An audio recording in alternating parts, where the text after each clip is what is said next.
Twelfth economics अध्याय 1 परिचय सामान्य व्यवस्था। किसी भी समाज के विषय में सोचिए। समाज में लोगों को खाना, वस्त्र, घर, सड़क व रेल सेवाएं जैसे यातायात के साधनों, डाक सेवाएं तथा चिकित्सकों, अध्यापकों जैसी बहुत सी वस्तुओं तथा सेवाओं की प्रतिदिन जीवन में आवश्यकता होती है। वास्तव में किसी भी व्यक्ति विशेष को जिन जिन वस्तुओं या सेवाओं की आवश्यकता होती है उसकी सूची इतनी लंबी है कि मोटे तौर पर यह कहा जा सकता है कि समाज में किसी भी व्यक्ति के पास वे सभी वस्तुएं नहीं होती जिनकी उसे आवश्यकता होती है। प्रत्येक व्यक्ति जितनी वस्तुओं और सेवाओं का उपभोग करना चाहता है उसमें से कुछ ही उसे उपलब्ध होती है। एक कृषक परिवार के पास भूमि का टुकड़ा, थोड़े अनाज, कृषि के उपकरण, शायद एक जोड़ी बैल तथा परिवार के सदस्यों की श्रम सेवा हो सकती है। एक बुनकर के पास धागा, कुछ कपास तथा कपड़ा बुनने के काम में आने वाले उपकरण हो सकते हैं।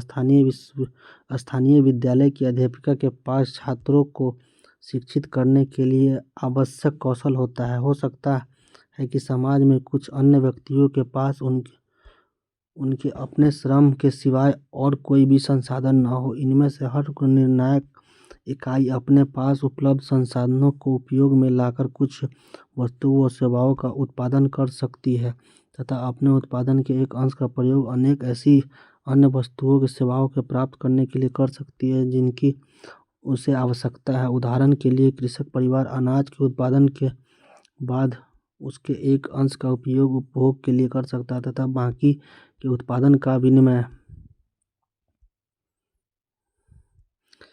करके वस्त्र, आवास व विभिन्न सेवाएं प्राप्त कर सकता है। इस प्रकार बुनकर सूती धागों से जो वस्त्र बनाता है उनकी विनिमय करके आवश्यकता अनुसार वस्तु तथा सेवाएं प्राप्त कर सकता है। अध्यापिका विद्यालय में छात्रा को पढ़ाकर रुपए कमा सकती है जिनका उपयोग वह उन वस्तुओं तथा सेवाओं को प्राप्त करने में कर सकती है जिनकी उसे आवश्यकता है। मजदूर भी किसी अन्य व्यक्ति के लिए कार्य करके जो भी धन कमाता है उससे अपनी आवश्यकताओं की पूर्ति कर सकता है। इस प्रकार हर व्यक्ति अपनी आवश्यकताओं को पूरा करने के लिए अपने संसाधनों का उपयोग कर सकता है। अतः सब लोग मानते हैं कि व्यक्ति की आवश्यकताएं जितनी अधिक होती हैं उनकी पूर्ति के लिए उनके पास असीमित संसाधन नहीं होते। यहाँ कृषि परिवारों में जितना अनाज पैदा हो सकता है उनकी मात्रा उसे प्राप्त संसाधनों की मात्रा द्वारा नियंत्रित होती है। इस कारण इस अनाज के बदले में विभिन्न वस्तुओं और सेवाओं की जो मात्रा वह प्राप्त करता है वह भी सीमित होती है। इसके परिणाम स्वरूप वह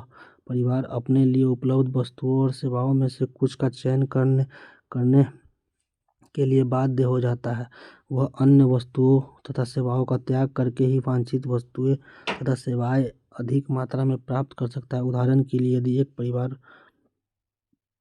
बड़ा घर लेना चाहता है तो उसे कुछ और एकड़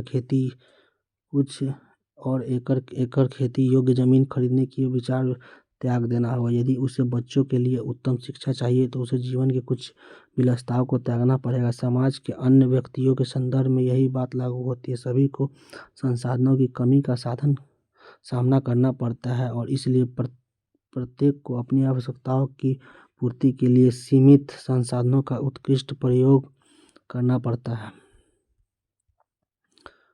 वस्तुओं विशेष में अभिप्राय भौतिक मूर्त वस्तुएं जिसका उपयोग लोगों की इच्छाओं तथा आवश्यकताओं की संतुष्टि के लिए किए जाने से। वस्तु शब्द का सेवाएं शब्द से अर्थभेद को स्पष्ट जानना चाहिए। सेवाएं से हमें इच्छाओं तथा आवश्यकताओं की पूर्ण संतुष्टि प्राप्त होती है। खाद्य पदार्थ तथा वस्त्रों की तुलना में हम उन कार्यों को भी ध्यान दे सकते हैं जो चिकित्सक तथा अध्यापक हमारे लिए करते हैं। खाद्य पदार्थ और वस्त्र जो ऐसी सेवाओं के वस्तुओं के उदाहरण हैं। चिकित्सकों अध्यापकों कार्य सेवाओं के उदाहरण हैं। व्यक्ति विशेष से हमारा अभिप्राय अपना निर्णय लेने में सक्षम इकाई से। यह निर्णय लेने में सक्षम इकाई कोई एक अकेला व्यक्ति अथवा परिवार समूह, फर्म अथवा कोई भी अन्य संगठन हो सकता है। संसाधनों से हमारा अभिप्राय उन वस्तुओं तथा सेवाओं से जिनका उपयोग अन्य वस्तुओं को सेवाओं का उत्पादन करने में होता है, जैसे भूमि, श्रम, औजार तथा मशीनें इत्यादि।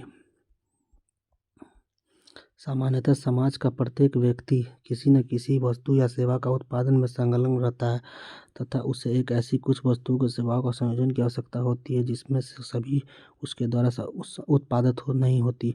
यह कहना अनावश्यक होगा कि किसी भी किसी भी व्यवस्था में लोगों की सामूहिक आवश्यकताओं तथा उनके द्वारा किए गए उत्पादन के बीच में सुसंगतता होनी चाहिए। उदाहरण के तौर पर हमारे कृषक परिवार तथा अन्य कृषि इकाइयों द्वारा पैदा किए गए अनाज की मात्रा इतनी आवश्यक होनी चाहिए कि वह समाज के सदस्यों में सामूहिक उपभोग के लिए आवश्यक मात्रा के बराबर हो। यदि समाज के लोगों को अनाज की उतनी ही मात्रा आवश्यक नहीं है जितनी कृषि इकाइयों समूह के रूप में पैदा कर रही है, तो इन इकाइयों के पास उपलब्ध साधनों का उन वस्तुओं तथा सेवाओं के उत्पादन के लिए प्रयोग किया जा सकता है जिनकी मांग बहुत अधिक हो। इसके विपरीत यदि समाज में लोगों के अनाज की आवश्यकता कृषक इकाइयों द्वारा सम्मिलित रूप में उपजाए जाने के कारण अनाज की मात्रा में तुलना में अधिक है, तो दूसरी वस्तुओं तथा सेवाओं के उत्पादन के लिए उपयोग लाए जा रहे हैं संसाधनों की पुनः विनिधान अनाज के उत्पादन के लिए किया जा सकता है। यही स्थिति अन्य वस्तुओं तथा सेवाओं के विषय में है।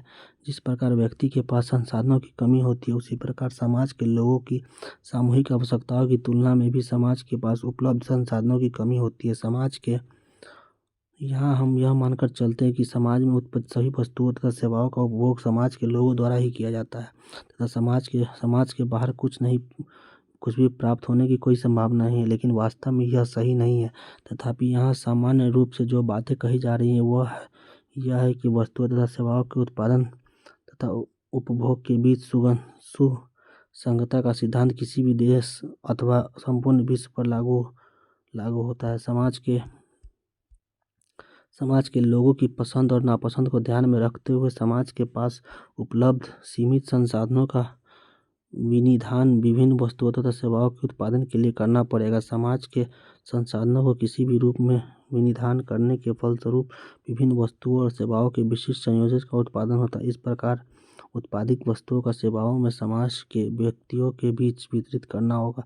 समाज के सामने सीमित संसाधनों का विनिधान तथा वस्तुओं और सेवाओं के अंतिम मिश्रण का वितरण, ये ऐसी मूल आर्थिक समस्याएं हैं जिसका समाज सामना करता है। समाज के परिप्रेक्ष्य में अर्थव्यवस्था की जो स्थिति ऊपर बताई गई है वस्तुतः वह उससे कहीं जटिल होती है। समाज के विषय में हमने अभी तक जो कुछ पढ़ा है उसके संदर्भ में अब अर्थशास्त्र के कुछ ऐसे मूलभूत विषयों पर चर्चा करेंगे जिनसे कुछ का अध्ययन हम अधोपात पुस्तक में करेंगे।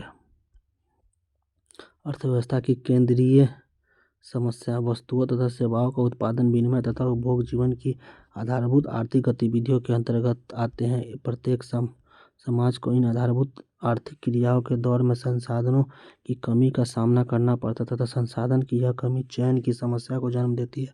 अर्थव्यवस्था में इस दुर्लभ संसाधनों के उपयोग के लिए प्रतिस्पर्धी विकल्प होते हैं। दूसरे शब्दों में प्रत्येक समाज की यह निर्णय करना पड़ता है कि वह अपने दुर्लभ संसाधनों का किस प्रकार उपयोग करे। अर्थव्यवस्था की समस्या प्रायः संक्षेप में इस प्रकार होती है कि किन वस्तुओं का उत्पादन किया जाए और कितनी मात्रा में। प्रत्येक समाज को निर्णय करना पड़ता है कि प्रत्येक संभावित वस्तुओं तथा सेवाओं में से किन किन वस्तुओं और सेवाओं का वह कितना उत्पादन करेगा। अधिक खाद्य पदार्थों वस्तुओं या आवासों का निर्माण किया जाएगा अथवा विलासिता की वस्तुओं का अधिक उत्पादन किया जाएगा। कृषि जनित वस्तुओं का अधिक उत्पादन किया जाए या औद्योगिक उत्पादनों का सेवाओं का शिक्षा तथा स्वास्थ्य पर अधिक संसाधनों का उपयोग किया जाए अथवा सैन्य सेवाओं के गठन पर, बुनियादी शिक्षा को बढ़ाने पर अधिक खर्च किया जाए या उच्च शिक्षा पर उपयोग की वस्तुएं अधिक मात्रा में उत्पादित की जाए। निवेश परक वस्तुएं, मशीन आदि, जिससे भविष्य में उत्पादन की तथा उपभोग की वृद्धि हो। इस प्रकार की वस्तुएं कैसे उत्पादन की जाती है, इन वस्तुओं का उत्पादन कैसे करते हैं। प्रत्येक समाज को निर्णय करना पड़ता है कि विभिन्न वस्तुओं और सेवाओं का उत्पादन करते समय किन किन वस्तुओं का सेवा में किस किन संसाधन की कितनी मात्रा का उपयोग किया जाए, अधिक श्रम का उपयोग किया जाए अथवा मशीन का। प्रत्येक वस्तु के उत्पादन के लिए उपलब्ध तकनीकों में से किस किस तकनीकी का अपनाया जाए। इन वस्तुओं का उत्पादन किसके लिए किया जाए। अर्थव्यवस्था के उत्पादित वस्तुओं में कितनी मात्रा किसके प्राप्त होती है। अर्थव्यवस्था के उत्पादकों में संसाधन के विनिधान से हमारा आशय यह है कि किस संसाधन की कितनी मात्रा का उपयोग मात्र प्रत्येक वस्तु तथा सेवा के उत्पादन के लिए किया जाता है। व्यक्ति विशेष के बीच किस प्रकार विभाजित किया जाना चाहिए, किसको अधिक मात्रा तथा किसको अधिक मात्रा प्राप्त होगी तथा किसको कम, यह सुनिश्चित किया जाए। अथवा नहीं कि अर्थव्यवस्था की सभी व्यक्तियों को उपभोग की न्यूनतम मात्रा उपलब्ध है। क्या प्रारंभिक शिक्षा तथा बुनियादी स्वास्थ्य सेवाएं जैसे अर्थव्यवस्था के सभी व्यक्तियों को निःशुल्क उपलब्ध कराई जाए। अतः प्रत्येक अर्थव्यवस्था को इन समस्याओं का सामना करना पड़ता है कि विभिन्न संभावित वस्तुओं तथा सेवाओं के उत्पादन के लिए दुर्लभ संसाधनों का विनिधान कैसे किया जाए और उन व्यक्तियों के बीच अर्थव्यवस्था के अंग है उत्पादित वस्तुओं तथा सेवाओं का वितरण किस प्रकार किया जाए। सीमित संसाधनों का विनिधान तथा अंतिम वस्तुओं एवं सेवाओं का वितरण ही किसी भी अर्थव्यवस्था का केंद्रीय समस्याएं हैं। सीमांत उत्पादन संभावना। जिस प्रकार व्यक्तियों के पास संसाधनों का अभाव होता है उसी तरह कुल मिलाकर किसी अर्थव्यवस्था के संसाधन भी उस अर्थव्यवस्था में रहने वाले व्यक्तियों की सम्मिलित आवश्यकताओं की तुलना में सर्वदा सीमित होते हैं। दुर्लभ संसाधनों के वैकल्पिक उपयोग होते हैं तथा प्रत्येक समाज को यह निर्णय करना पड़ता है कि वस्तुओं तथा सेवाओं के उत्पादन के लिए प्रत्येक संसाधन का कितनी मात्रा में उपयोग किया जाता है। दूसरे शब्दों में प्रत्येक समाज को यह निर्णय लेना होता है कि विभिन्न वस्तुओं तथा सेवाओं के उत्पादन के लिए वह अपने दुर्लभ संसाधनों का विनिधान किस प्रकार करे। अर्थव्यवस्था के दुर्लभ संसाधनों का विनिधान के से विभिन्न पहलुओं तथा सेवाओं के विशिष्ट संयोग उत्पन्न होते हैं। उपलब्ध संसाधनों की कुल मात्रा में के परिप्रेक्ष्य में उन संसाधनों का विभिन्न रूपों में विनिधान संभव है। उससे सभी संभावित वस्तुओं तथा सेवाओं के प्रौद्योगिकीय ज्ञान के द्वारा उत्पादित किया जा सकने वाली सभी वस्तुओं तथा सेवाओं के सभी संभावित संयोगों के समूह को अर्थव्यवस्था का उत्पादन संभावना सेट कहते हैं। उदाहरण, एक ऐसी अर्थव्यवस्था को ले जो अपने संसाधनों का उपयोग करके अनाज या कपास का उत्पादन कर सकती है। तात्कालिक परमानेंट अनाज तथा कपास के उन संयोगों को दर्शाया गया जिनका उत्पादन में उस अर्थव्यवस्था में संभव है जब इसके संसाधन पूर्णतः प्रयुक्त किए जाते हैं। उत्पादन संभावनाएं ए अनाज, बी कपास। संभावनाएं अनाज 10, कपास बी का 0.9, ई का 0.5। सभी संसाधनों का उपयोग अनाज के ही उत्पादन पर किए जाने पर अनाज की अधिकतम संभावित उत्पादित मात्रा 4 इकाई है और यदि सभी संसाधनों का उपयोग कपास के ही उत्पादन पर किया जाए तो कपास की अधिकतम संभावित उत्पादन मात्रा 10 इकाई हो सकती है। अर्थव्यवस्था में अनाज की 1 इकाई तथा कपास की 9 इकाइयाँ तथा अनाज की 2 इकाइयाँ तथा कपास की 7 इकाइयाँ अथवा अनाज की 3 इकाइयाँ और कपास की 4 इकाइयाँ उत्पादित की जा सकती है।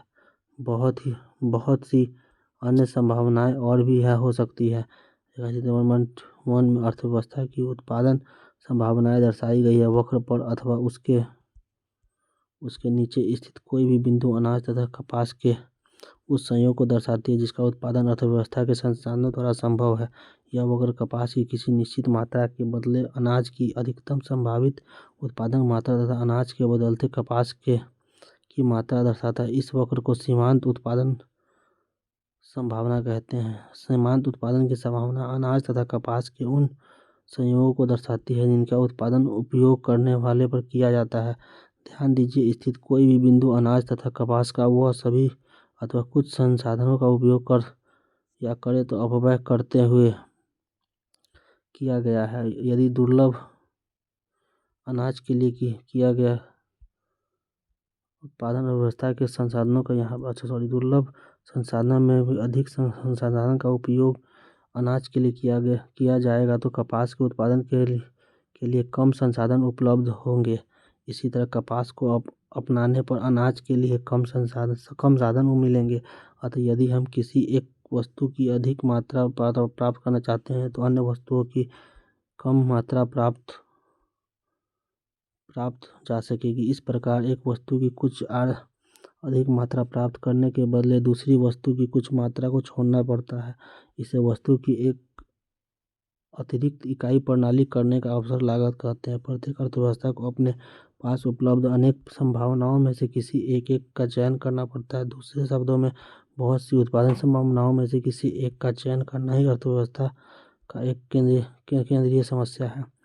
ध्यान दें कि अवसर लागत की संकल्पना व्यक्ति विशेष तथा समाज के दोनों पर लागू है। यह संकल्पना अत्यंत महत्वपूर्ण है तथा अर्थशास्त्र में व्यापक रूप उपयोग में लाई जाती है। अर्थशास्त्र के में इसके महत्व के कारण कभी कभी अवसर लागत को आर्थिक लागत भी कहा जाता है। आर्थिक क्रियाकलापों का आयोजन। आर्थिक क्रियाकलापों की आधारभूत समस्याओं को तो या तो उस व्यक्ति ने निर्बाध अंतः क्रिया द्वारा किया जा सकता है, जैसे कि बाजार में होता है, या सरकार जैसे किसी केंद्रीय सत्ता द्वारा सुनियोजित ढंग से किया जा सकता है।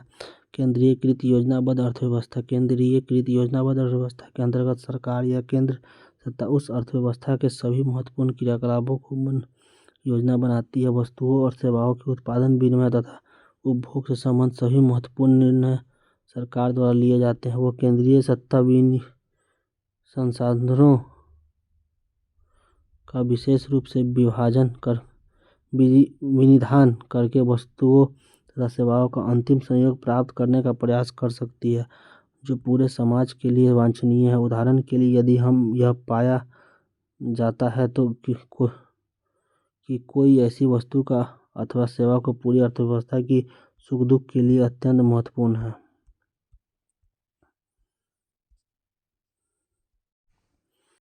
जैसे शिक्षा या स्वास्थ्य सेवा, जिसका व्यक्तियों द्वारा स्वयं पर्याप्त मात्रा में उत्पादित नहीं किया जा रहा हो, तो सरकार उसे ऐसी वस्तुओं तथा सेवाओं का उपयुक्त मात्रा में उत्पादन करने के लिए प्रेरित कर सकती है, या फिर सरकार स्वयं ऐसी वस्तुओं तथा सेवाओं का उत्पादन करने का निर्णय कर सकती है। दूसरे परिप्रेक्ष्य में, यदि कुछ लोगों को अर्थव्यवस्था की उत्पत्ति वस्तुओं तथा सेवाओं के अंतिम मिश्रण का इतना कम अंश प्राप्त हुआ है कि उनका जीवन भी रहना दांव पर लग जाएगा, एक ऐसी स्थिति में केंद्रीय सत्ता हस्तक्षेप करके सभी को वस्तुओं तथा सेवाओं के अंतिम मिश्रण का नियोजित हिस्सा बना देने का कार्य करती है। बाजार व्यवस्था।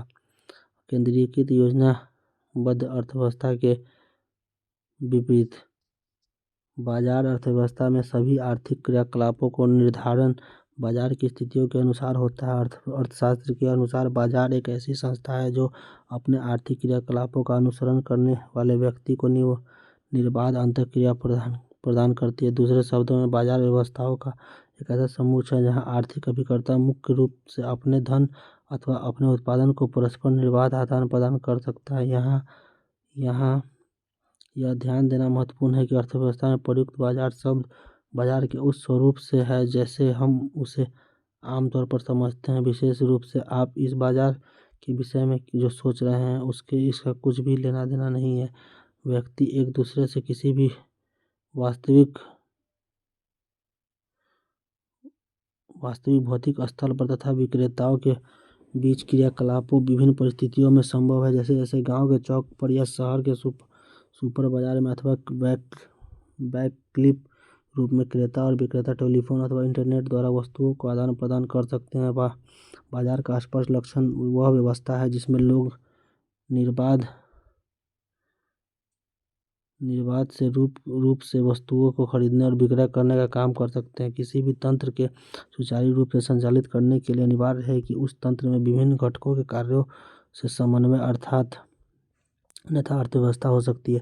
शायद आप जानते होंगे कि वे कौन कौन सी शक्तियाँ हैं जो बाजार तंत्र में करोड़ों अलग अलग व्यक्तियों की क्रियाओं में समन्वय स्थापित करती है। बाजार व्यवस्था में प्रत्येक वस्तु तथा सेवा एक तय कीमत होती है जिस पर क्रेता विक्रेता सहमति होती है। क्रेता तथा विक्रेताओं का परस्पर इसी कीमत पर विनिमय होता है। औसतन समाज किसी वस्तु अथवा सेवा जैसे मूल्यांकन करती है। कीमत उस मूल्यांकन पर निर्धारण होती है। यदि क्रेता किसी वस्तु की अधिक मात्रा की मांग करते हैं तो उस वस्तु की कीमत में वृद्धि हो जाएगी। वह वस्तु उत्पादकों के संकेत देता है कि वे उस वस्तु की जिस मात्रा का उत्पादन कर रहे हैं, समाज को उसकी अधिक मात्रा की आवश्यकता है। इस प्रकार उत्पादक उन वस्तुओं का उत्पादन बढ़ा सकता है। इस प्रकार वस्तुओं तथा सेवाओं की कीमतें बाजार में सभी व्यक्तियों को महत्वपूर्ण संकेत प्रदान कर सकती है, जिससे बाजार तंत्र में समन्वय स्थापित होता है। अतः बाजार तंत्र में उन केंद्रीय समस्याओं का भी समाधान किस वस्तु का और किस मात्रा में उत्पादन किया जाना है, कीमत के इन्हीं संकेतों के द्वारा हुए आर्थिक क्रियाकलापों के समन्वय से होता है। सभी अर्थव्यवस्था वास्तव में मिश्रित अर्थव्यवस्था होती है, जहाँ महत्वपूर्ण निर्णय सरकार द्वारा लिया जाता है तथा आर्थिक क्रियाकलाप प्रायः बाजार द्वारा किए जाते हैं। अंतर केवल इतना है कि आर्थिक क्रियाकलापों की दिशा में निर्धारण में सरकार की भूमिका कितनी अधिक है। संयुक्त राज्य अमेरिका में सरकार की भूमिका न्यूनतम है। 20वीं सदी की एक लंबी अवधि तक केंद्रीयकृत योजनाबद्ध अर्थव्यवस्था का निकटतम उदाहरण चीन है। भारत में स्वतंत्रता के पश्चात सरकार ने देश के आर्थिक क्रियाकलापों में नियोजन की प्रमुख भूमिका निभाई है। तथापि पिछले 2 दशकों में भारतीय अर्थव्यवस्था में सरकार की भूमिका बहुत हद तक कम हुई है। सकारात्मक और आदर्शक अर्थशास्त्र। यह पहले ही सैद्धांतिक रूप से उल्लेखित किया जा चुका है कि किसी अर्थव्यवस्था की केंद्रीय समस्याओं को सुलझाने के लिए एक से अधिक विधियां होती हैं। ये भिन्न भिन्न क्रियाविधियां सामान्यतः इन विधियों के लिए विभिन्न समाधान प्रस्तुत कर सकती हैं, जिसके कारण अर्थव्यवस्था में संसाधनों के विभिन्न धानों में अंतर हो सकता है और उत्पादित वस्तुओं तथा सेवाओं के अंतरिम मिश्रण के विनिधान में भी अंतर हो सकता है। इस कारण यह समझना अत्यंत आवश्यक है कि इन वैकल्पिक क्रियाविधियों में से कौन सी क्रियाविधि किस अर्थव्यवस्था की दृष्टि से सामान्यतः अधिक अच्छी रहेगी। अर्थशास्त्र में हम विभिन्न क्रियाविधियों का विश्लेषण करते हैं तथा इनमें से प्रत्येक क्रियाविधि के उपयोग से होने वाले संभावित परिणामों का विश्लेषण करने का प्रयत्न करते हैं। हम इन क्रियाविधियों का मूल्यांकन करने के लिए और अध्ययन भी करते हैं कि उनसे होने वाले परिणाम कितने अनुकूल होंगे। प्रायः सकारात्मक आर्थिक विश्लेषण तथा आदर्शक अर्थशास्त्र विश्लेषण में इस आधार पर अंतर किया जाता है कि क्या तुम किसी क्रियाविधि के अंतर्गत होने वाले कार्यों का पता लगाने का प्रयास कर रहे हैं अथवा उसका मूल्य करने का। सकारात्मक आर्थिक विश्लेषण के अंतर्गत हम यह अध्ययन करते हैं कि विभिन्न क्रियाविधियां किस प्रकार कार्य करती है, जबकि आदर्शक आर्थिक विश्लेषण में हम यह समझने का प्रयास करते हैं कि ये विधियां हमारे अनुकूल जल भी है या नहीं। तथापि सकारात्मक तथा आदर्शात्मक आर्थिक विश्लेषण के माध्यम से यह अंतर पूर्णतः स्पष्ट नहीं है। सकारात्मक तथा आदर्श विषय केंद्रीय अथवा समस्याएं के अध्ययन में निहित सकारात्मक और आदर्शक पहलू या प्रश्न जो एक दूसरे के अंतर्गत निकटता से संबंधित तथा इनमें से किसी एक की पूर्णतः अपेक्षा करके अथवा अलग दूसरे से ठीक से समझ पाना संभव नहीं है। व्यष्टि अर्थशास्त्र तथा समष्टि अर्थशास्त्र। परंपरागत रूप से अर्थशास्त्र की विषय वस्तु का अध्ययन 2 व्यापक शाखाओं के अंतर्गत किया जाता है, व्यष्टि अर्थशास्त्र और समष्टि अर्थशास्त्र। व्यष्टि अर्थशास्त्र के अंतर्गत हम बाजार में उपलब्ध विभिन्न वस्तुओं तथा सेवाओं के परिप्रेक्ष्य में विभिन्न आर्थिक अभिकर्ताओं के व्यवहार का अध्ययन करके यह जानने का प्रयास करेंगे कि इन बाजारों में व्यक्तियों की अंतःक्रिया द्वारा वस्तुओं तथा सेवाओं की मात्रा और कीमतें किस प्रकार निर्धारित होती है। इससे विपरीत समष्टि अर्थशास्त्र में हम कुल निर्गत, रोजगार, समग्र कीमत स्तर आदि समग्र उपायों पर अपना ध्यान केंद्रित करते हुए पूरी व्यवस्था को समझने का प्रयास करते हैं। हम यह भी जानते हैं कि समग्र उपायों के स्तर किसी प्रकार निर्धारित नहीं होते तथा उनमें समय के साथ परिवर्तन किस प्रकार आता है। समष्टि अर्थशास्त्र में अध्ययन के लिए कुछ महत्वपूर्ण इस प्रकार अर्थव्यवस्था के कुल निर्गत का स्तर क्या है, कुल निर्गत निर्धारण किस प्रकार किया जाता है, कुल निर्गत में समय के साथ किस प्रकार का वृद्धि की जाती है, क्या अर्थव्यवस्था में के संसाधनों उदाहरण के लिए श्रम का पूर्ण रूप से उपयोग किया जा रहा है। संसाधनों को पूर्ण रूप से उपयोग न कारण कीमतों में वृद्धि क्यों होती है। अतः जिस प्रकार व्यष्टि अर्थशास्त्र में विभिन्न बाजारों तथा अध्ययन की जाता है, वैसे समष्टि अर्थशास्त्र में नहीं। इस समष्टि अर्थशास्त्र में हम अनेकावस्था के कार्य निष्पादित किए समग्र अथवा समष्टिगत उपायों के व्यवहार का अध्ययन करने से प्रयास करते हैं। पुस्तक की योजना। यह पुस्तक आपको व्यष्टि अर्थशास्त्र के आधारभूत विचारों के परिचित कराएगी। इस पुस्तक में हम एक वस्तु से व्यक्तिगत उपभोक्ताओं तथा उत्पादकों के व्यवहार का अध्ययन करते हुए इस बात का विश्लेषण करेंगे कि एक वस्तु के लिए बाजार में कीमत तथा मात्रा निर्धारित किस प्रकार होता है। दूसरे अध्याय में हम उपभोक्ताओं के व्यवहार का अध्ययन करेंगे। तीसरे अध्याय में उत्पादन तथा लागत के आधारभूत विचारों पर चर्चा की गई है। चौथे अध्याय में हम उत्पादक के व्यवहारों का अध्ययन करेंगे। पाँचवें अध्याय में हम यह अध्ययन करेंगे कि किसी वस्तु के लिए एक पूर्णतः प्रतिस्पर्धा बाजार में कीमत तथा मात्रा का निर्धारण किस प्रकार होता है। छठे अध्याय में बाजार में कुछ अन्य स्वरूप का अध्ययन प्रस्तुत किया जाना चाहिए। उपभोक्ता दुर्लभता आधारभूत संकल्पनाएं हैं। बाजार में स्थित व्यवस्था वेस्टेज उत्पादन संभावनाएं, बाजार अर्थव्यवस्था सकारात्मक समष्टि अर्थव्यवस्था विनिमय अवसर विनिमय लागत केंद्रीकृत आदर्शकृत विश्लेषण।